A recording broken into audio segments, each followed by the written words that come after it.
There you are, my dear friend. Come in out of the cold and warm yourself by the fire. I was just perusing the volumes on the dusty old shelves of this library for something to read before retiring. Who do we have? Blackwood, James, Lovecraft, Poe. Quite the collection. Would you care to hear something? You would? Splendid. Now, let me see. Here we are. I believe I have the very thing.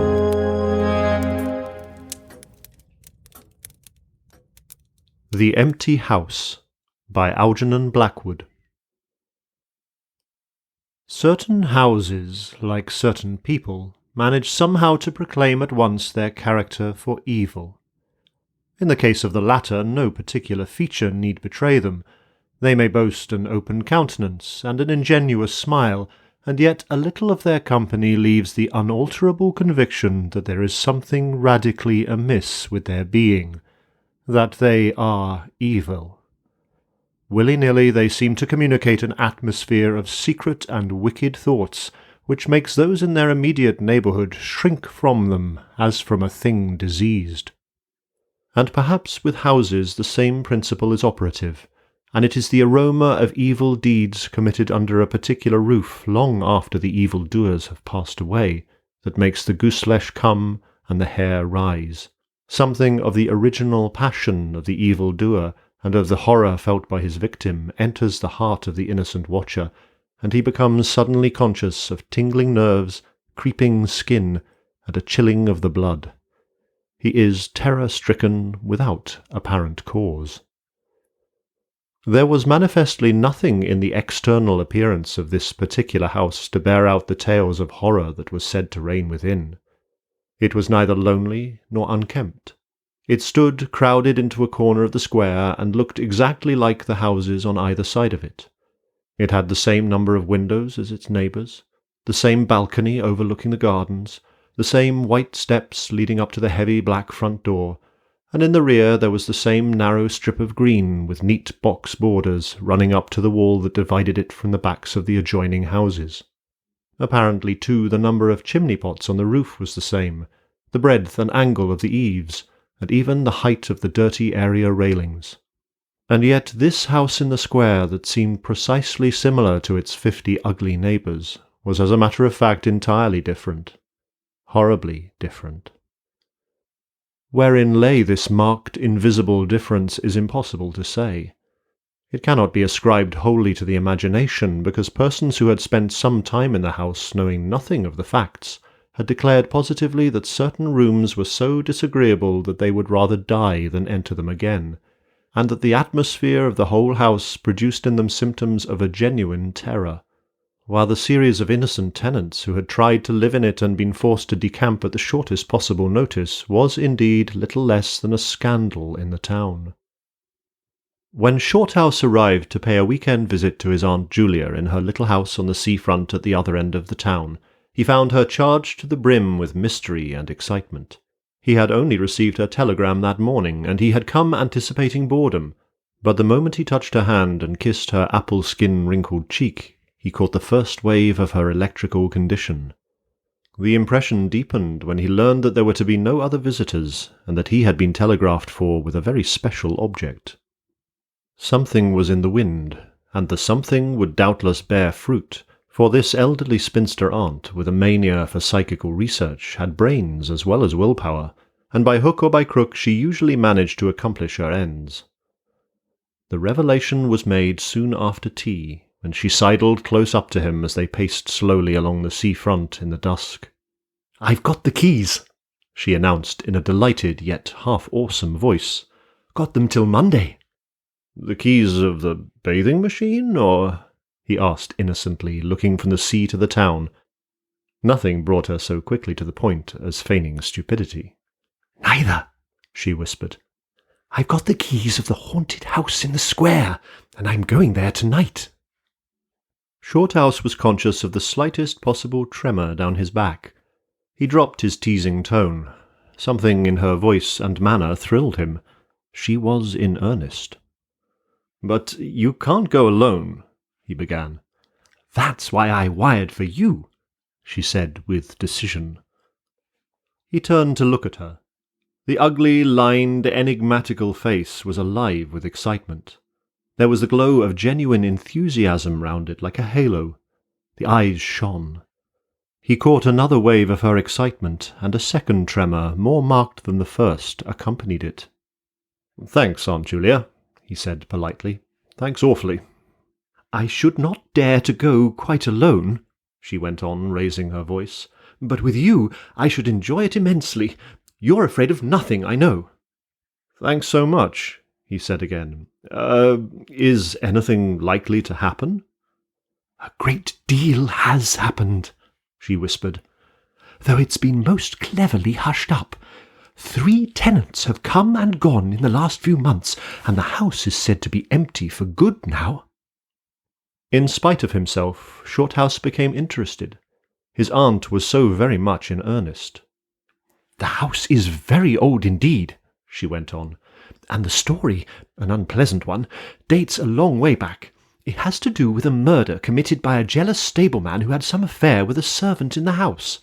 One night he managed to secrete himself in the cellar, and when everyone was asleep he crept upstairs to the servants' quarters, chased the girl down to the next landing, and before anyone could come to the rescue, threw her bodily over the banisters into the hall below." "And the stableman?" "Was caught, I believe, and hanged for murder, but it all happened a century ago, and I've not been able to get more details of the story." Shorthouse now felt his interest thoroughly aroused, but though he was not particularly nervous for himself, he hesitated a little on his aunt's account. "On one condition," he said at length. "Nothing will prevent my going," she said firmly, "but I may as well hear your condition." "That you guarantee your power of self-control if anything really horrible happens. I mean, that you are sure you won't get too frightened." "Jim," she said scornfully, "I'm not young, I know, nor are my nerves, but with you I should be afraid of nothing in the world." This, of course, settled it, for Shorthouse had no pretensions to being other than a very ordinary young man, and an appeal to his vanity was irresistible. He agreed to go. Instinctively, by a sort of subconscious preparation, he kept himself and his forces well in hand the whole evening, compelling an accumulative reserve of control by that nameless inward process of gradually putting all the emotions away and turning the key upon them. A process difficult to describe, but wonderfully effective, as all men who have lived through severe trials of the inner man well understand. Later it stood him in good stead. But it was not until 10:30, when they stood in the hall well in the glare of friendly lamps and still surrounded by comforting human influences, that he had to make the first call upon this store of collected strength. For once the door was closed, and he saw the deserted, silent street stretching away white in the moonlight before them, it came to him clearly that the real test that night would be in dealing with 2 fears instead of 1. He would have to carry his aunt's fear as well as his own. And as he glanced down at her sphinx-like countenance, and realized that it might assume no pleasant aspect in a rush of real terror, he felt satisfied with only one thing in the whole adventure, that he had confidence in his own will and power to stand against any shock that might come. Slowly they walked along the empty streets of the town. A bright autumn moon silvered the roofs, casting deep shadows. There was no breath of wind, and the trees in the formal gardens by the seafront watched them silently as they passed along. To his aunt's occasional remarks Shorthouse made no reply, realizing that she was simply surrounding herself with mental buffers, saying ordinary things to prevent herself thinking of extraordinary things. Few windows showed lights, and from scarcely a single chimney came smoke or sparks. Shorthouse had already begun to notice everything, even the smallest details. Presently they stopped at the street corner and looked up at the name on the side of the house full in the moonlight, and with one accord, but without remark, turned into the square and crossed over to the side of it that lay in shadow. "The number of the house is 13, whispered a voice at his side, and neither of them made the obvious reference, but passed across the broad sheet of moonlight and began to march up the pavement in silence. It was about halfway up the square that Shorthouse felt an arm slipped quietly but significantly into his own, and knew then that their adventure had begun in earnest, and that his companion was already yielding imperceptibly to the influences against them. She needed support. A few minutes later they stopped before a tall, narrow house that rose before them into the night, ugly in shape and painted a dingy white. Shutterless windows without blinds stared down upon them, shining here and there in the moonlight. There were weather streaks in the wall and cracks in the paint, and the balcony bulged out from the first floor a little unnaturally. But beyond this generally forlorn appearance of an unoccupied house, there was nothing at first sight to single out this particular mansion for the evil character it had most certainly acquired. Taking a look over their shoulders to make sure that they had not been followed, they went boldly up the steps and stood against the huge black door that fronted them forbiddingly.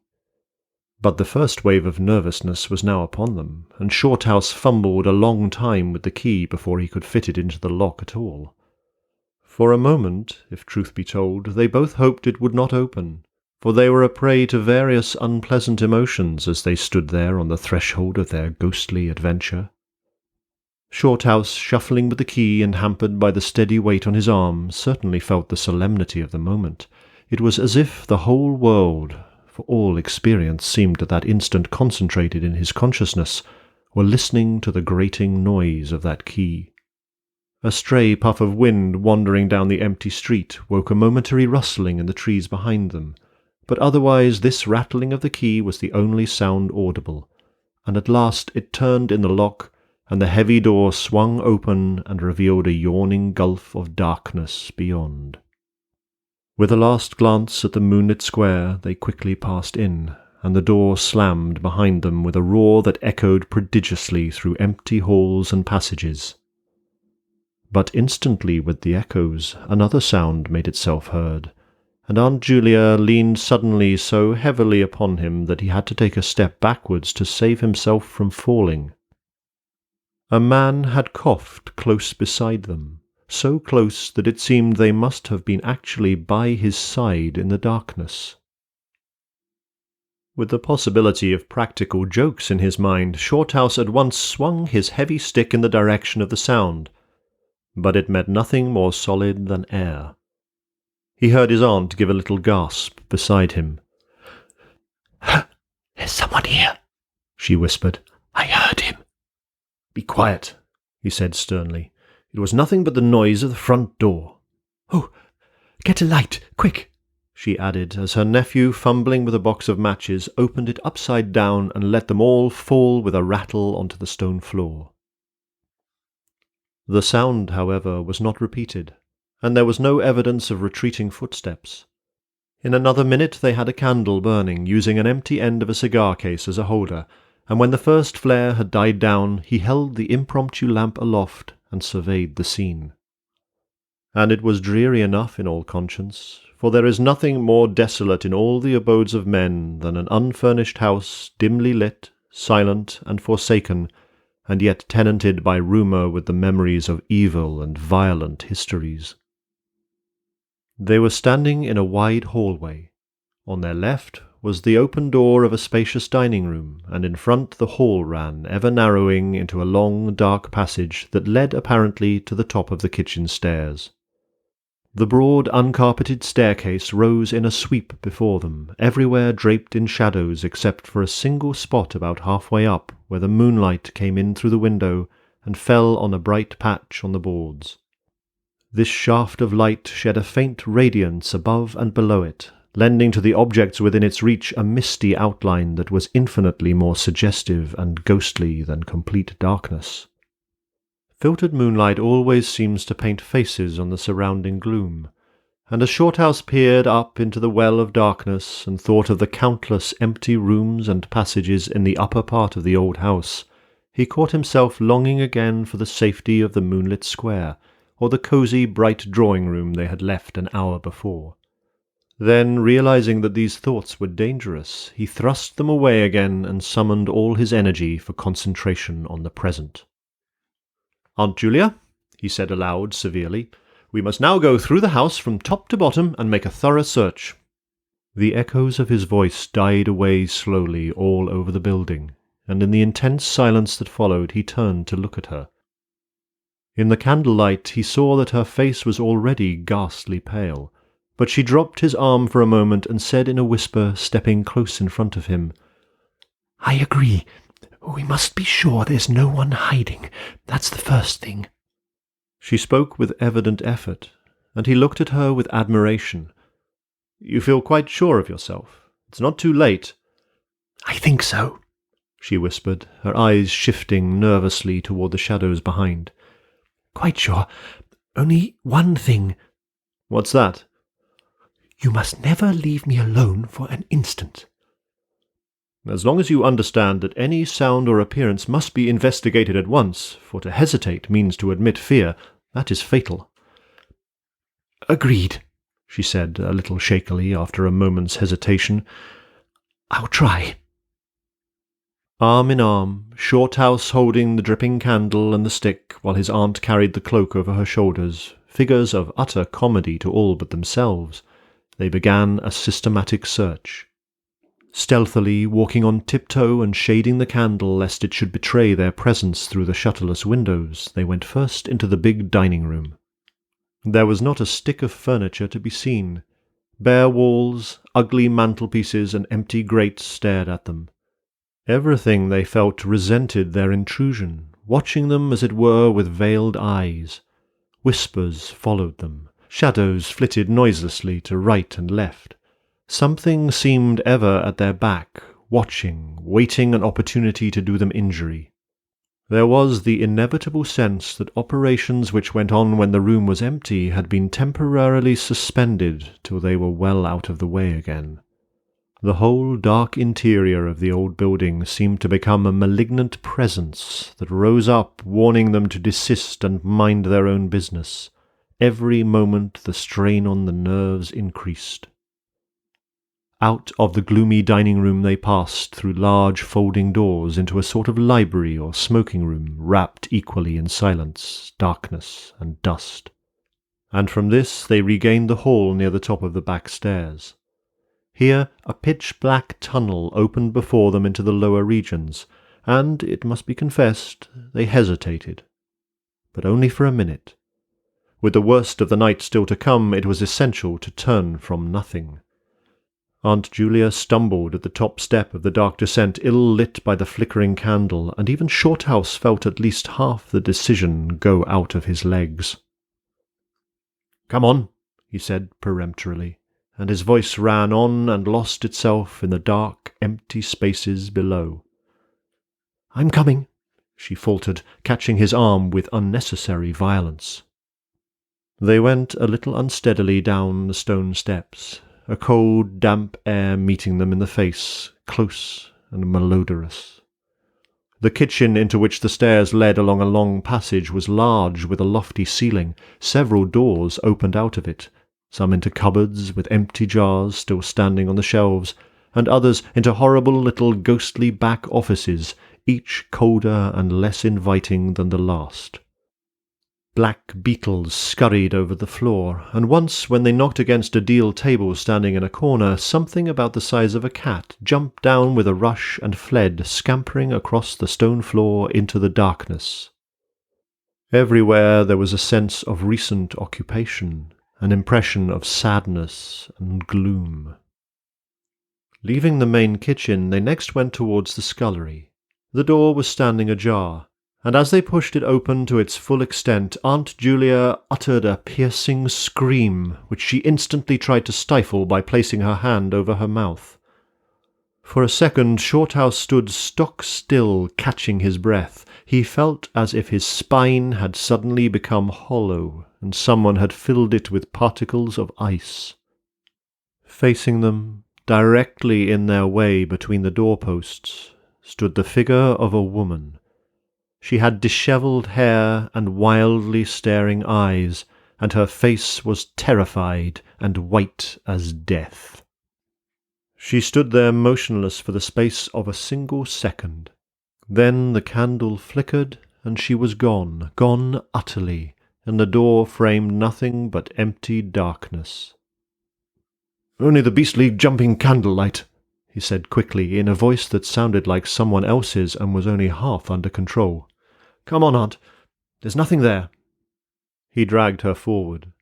With a clattering of feet and a great appearance of boldness they went on, but over his body the skin moved as if crawling ants covered it, and he knew by the weight on his arm that he was supplying the force of locomotion for two. The scullery was cold, bare, and empty, more like a large prison cell than anything else. They went round it, tried the door into the yard and the windows, but found them all fastened securely. His aunt moved beside him like a person in a dream. Her eyes were tightly shut, and she seemed merely to follow the pressure of his arm. Her courage filled him with amazement. At the same time he noticed that a certain odd change had come over her face, a change which somehow evaded his power of analysis. "There's nothing here, Auntie," he repeated aloud, quickly.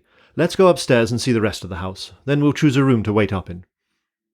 She followed him obediently, keeping close to his side, and they locked the kitchen door behind them. It was a relief to get up again. In the hall there was more light than before, for the moon had travelled a little further down the stairs.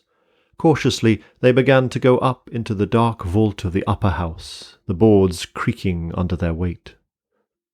On the first floor they found the large double drawing-rooms, a search of which revealed nothing. Here also was no sign of furniture or recent occupancy, nothing but dust and neglect and shadows. They opened the big folding doors between front and back drawing-rooms, and then came out again to the landing and went on upstairs. They had not gone up more than a dozen steps when they both simultaneously stopped to listen, looking into each other's eyes with a new apprehension across the flickering candle flame. From the room they had left hardly 10 seconds before came the sound of doors quietly closing. It was beyond all question. They heard the booming noise that accompanies the shutting of heavy doors, followed by the sharp catching of the latch. "We must go back and see," said Shorthouse briefly, in a low tone, and turning to go downstairs again. Somehow she managed to drag after him, her feet catching in her dress, her face livid. When they entered the front drawing-room it was plain that the folding doors had been closed half a minute before. Without hesitation Shorthouse opened them. He almost expected to see someone facing him in the back room, but only darkness and cold air met him. They went through both rooms, finding nothing unusual. They tried in every way to make the doors close of themselves, but there was not wind enough even to set the candle flame flickering. The doors would not move without strong pressure. All was silent as the grave. Undeniably the rooms were utterly empty, and the house utterly still. "It's beginning," whispered a voice at his elbow, which he hardly recognized as his aunt's. He nodded acquiescence, taking out his watch to note the time. It was 15 minutes before midnight. He made the entry of exactly what had occurred in his notebook, setting the candle in its case upon the floor in order to do so. It took a moment or two to balance it safely against the wall. Aunt Julia always declared that at this moment she was not actually watching him, but had turned her head towards the inner room, where she fancied she heard something moving. But at any rate, both positively agreed that there came a sound of rushing feet, heavy and very swift, and the next instant the candle was out. But to Shorthouse himself had come more than this, and he has always thanked his fortunate stars that it came to him alone and not to his aunt too. For as he rose from the stooping position of balancing the candle, and before it was actually extinguished, a face thrust itself forward so close to his own that he could almost have touched it with his lips. It was a face working with passion, a man's face, dark, with thick features and angry, savage eyes. It belonged to a common man, and it was evil in its ordinary normal expression, no doubt, but as he saw it, alive with intense, aggressive emotion, it was a malignant and terrible human countenance. There was no movement of the air, nothing but the sound of rushing feet, stockinged or muffled feet, the apparition of the face, and the almost simultaneous extinguishing of the candle.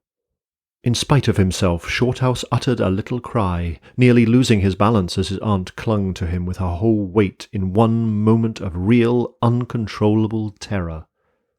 She made no sound, but simply seized him bodily. Fortunately, however, she had seen nothing, but had only heard the rushing feet, for her control returned almost at once, and he was able to disentangle himself and strike a match. The shadows ran away on all sides before the glare, and his aunt stooped down and groped for the cigar-case with the precious candle. Then they discovered that the candle had not been blown out at all. It had been crushed out. The wick was pressed down into the wax, which was flattened as if by some smooth, heavy instrument. How his companion so quickly overcame her terror Shorthouse never properly understood, but his admiration for her self-control increased tenfold, and at the same time served to feed his own dying flame, for which he was undeniably grateful. Equally inexplicable to him was the evidence of physical force they had just witnessed. He at once suppressed the memory of stories he had heard of physical mediums and their dangerous phenomena, for if these were true, and either his aunt or himself was unwittingly a physical medium, it meant that they were simply aiding to focus the forces of a haunted house already charged to the brim. It was like walking with unprotected lamps among uncovered stores of gunpowder. So, with as little reflection as possible, he simply relit the candle and went up to the next floor. The arm in his trembled, it is true, and his own tread was often uncertain, but they went on with thoroughness, and after a search revealing nothing, they climbed the last flight of stairs to the top floor of all. Here they found a perfect nest of small servants' rooms, with broken pieces of furniture, dirty cane-bottomed chairs, chests of drawers, cracked mirrors, and decrepit bedsteads. The rooms had low, sloping ceilings already hung here and there with cobwebs, small windows, and badly plastered walls, a depressing and dismal region which they were glad to leave behind. It was on the stroke of midnight when they entered a small room on the third floor close to the top of the stairs, and arranged to make themselves comfortable for the remainder of their adventure. It was absolutely bare, and was said to be the room, then used as a clothes closet, into which the infuriated groom had chased his victim and finally caught her. Outside, across the narrow landing, began the stairs leading to the floor above and the servants' quarters where they had just searched. In spite of the chilliness of the night, there was something in the air of this room that cried for an open window. But there was more than this. Shorthouse could only describe it by saying that he felt less master of himself here than in any other part of the house. There was something that acted directly on the nerves, tiring the resolution, enfeebling the will. He was conscious of this result before he had been in the room 5 minutes, and it was in the short time they stayed there that he suffered the wholesale depletion of his vital forces, which was for himself the chief horror of the whole experience. They put the candle on the floor of the cupboard, leaving the door a few inches ajar, so that there was no glare to confuse the eyes, and no shadow to shift about on walls and ceiling. Then they spread the cloak on the floor and sat down to wait, with their backs against the wall. Shorthouse was within 2 feet of the door onto the landing. His position commanded a good view of the main staircase leading down into the darkness, and also of the beginning of the servants' stairs going to the floor above. The heavy stick lay beside him within easy reach. The moon was now high above the house. Through the open window they could see the comforting stars like friendly eyes watching in the sky. One by one the clocks of the town struck midnight, and when the sounds died away, the deep silence of a windless night fell again over everything. Only the boom of the sea, far away and lugubrious, filled the air with hollow murmurs. Inside the house the silence became awful. Awful, he thought, because at any minute now it might be broken by sounds portending terror. The strain of waiting told more and more severely on the nerves. They talked in whispers when they talked at all, for their voices aloud sounded queer and unnatural. A chilliness, not altogether due to the night air, invaded the room and made them cold. The influences against them, whatever these might be, were slowly robbing them of self-confidence and the power of decisive action. Their forces were on the wane, and the possibility of real fear took on a new and terrible meaning. He began to tremble for the elderly woman by his side, whose pluck could hardly save her beyond a certain extent. He heard the blood singing in his veins. It sometimes seemed so loud that he fancied it prevented his hearing properly certain other sounds that were beginning very faintly to make themselves audible in the depths of the house. Every time he fastened his attention on these sounds, they instantly ceased. They certainly came no nearer, yet he could not rid himself of the idea that movement was going on somewhere in the lower regions of the house. The drawing-room floor, where the doors had been so strangely closed, seemed too near. The sounds were further off than that. He thought of the great kitchen with the scurrying black beetles, and of the dismal little scullery, but somehow or other they did not seem to come from there either. Surely they were not outside the house. Then suddenly the truth flashed into his mind, and for the space of a minute he felt as if his blood had stopped flowing and turned to ice. The sounds were not downstairs at all. They were upstairs somewhere among those horrid, gloomy little servants' rooms with their bits of broken furniture, low ceilings and cramped windows, upstairs where the victim had first been disturbed and stalked to her death. And the moment he discovered where the sounds were, he began to hear them more clearly. It was the sound of feet, moving stealthily along the passage overhead, in and out among the rooms and past the furniture. He turned quickly to steal a glance at the motionless figure seated beside him, to note whether she had shared his discovery.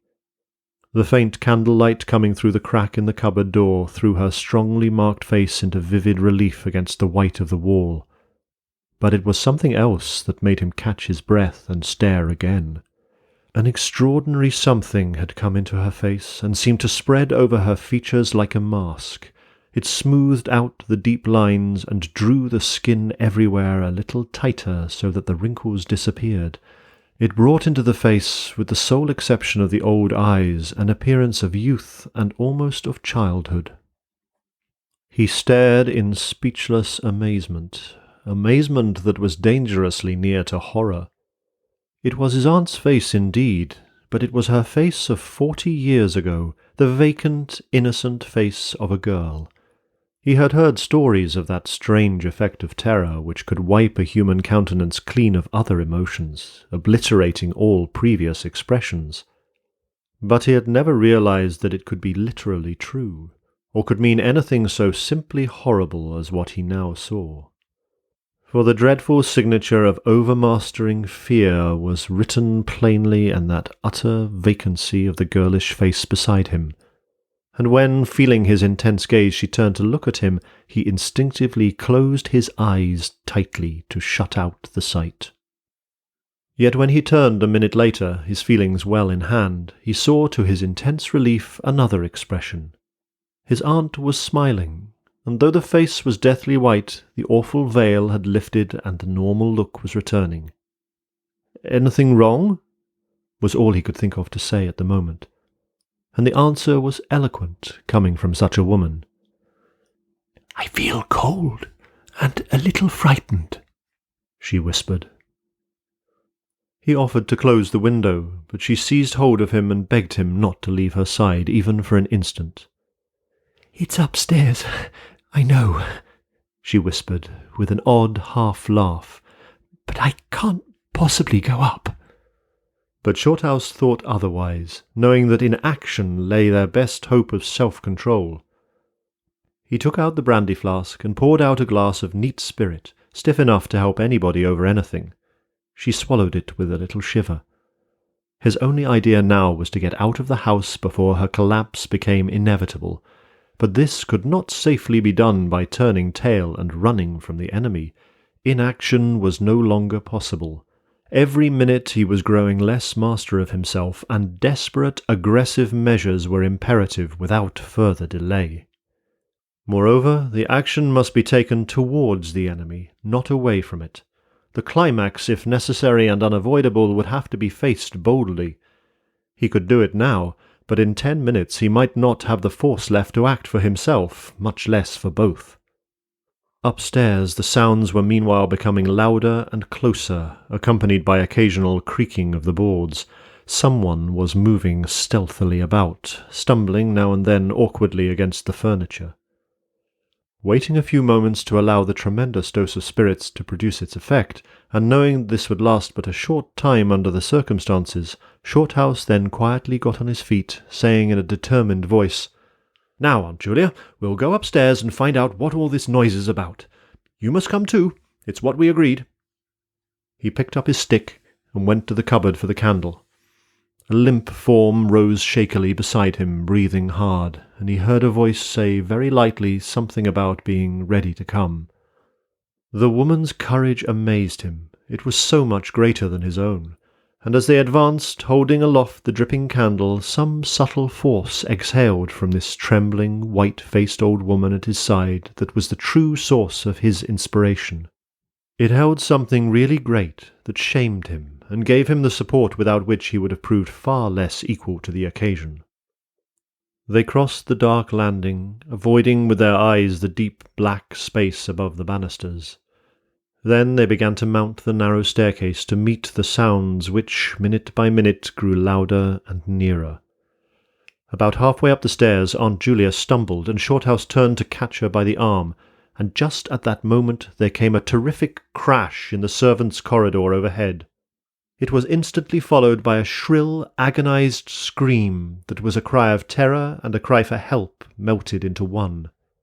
Before they could move aside or go down a single step, someone came rushing along the passage overhead, blundering horribly, racing madly at full speed 3 steps at a time down the very staircase where they stood. The steps were light and uncertain, but close behind them sounded the heavier tread of another person, and the staircase seemed to shake. Shorthouse and his companion just had time to flatten themselves against the wall when the jumble of flying steps was upon them, and 2 persons, with the slightest possible interval between them, dashed past at full speed. It was a perfect whirlwind of sound, breaking in upon the midnight silence of the empty building. The 2 runners, pursuer and pursued, had passed clean through them where they stood, and already with a thud the boards below had received first one, then the other. Yet they had seen absolutely nothing, not a hand or arm or face or even a shred of flying clothing. There came a second's pause. Then the first one, the lighter of the 2, obviously the pursued one, ran with uncertain footsteps into the little room which Shorthouse and his aunt had just left. The heavier one followed. There was a sound of scuffling, gasping, and smothered screaming, and then out onto the landing came the step of a single person treading weightily. A dead silence followed for the space of half a minute, and then was heard a rushing sound through the air. It was followed by a dull, crashing thud into the depths of the house below, on the stone floor of the hall. Utter silence reigned after. Nothing moved. The flame of the candle was steady. It had been steady the whole time, and the air had been undisturbed by any movement whatsoever. Palsied with terror, Aunt Julia, without waiting for her companion, began fumbling her way downstairs. She was crying gently to herself, and when Shorthouse put his arm around her and half carried her, he felt that she was trembling like a leaf. He went into the little room and picked up the cloak from the floor, and arm in arm, walking very slowly, without speaking a word or looking once behind them, they marched down the 3 flights into the hall. In the hall they saw nothing, but the whole way down the stairs they were conscious that someone followed them, step by step. When they went faster, it was left behind, and when they went more slowly, it caught them up. But never once did they look behind to see, and at each turning of the staircase they lowered their eyes for fear of the following horror they might see upon the stairs above. With trembling hands, Shorthouse opened the front door, and they walked out into the moonlight and drew a deep breath of the cool night air blowing in from the sea.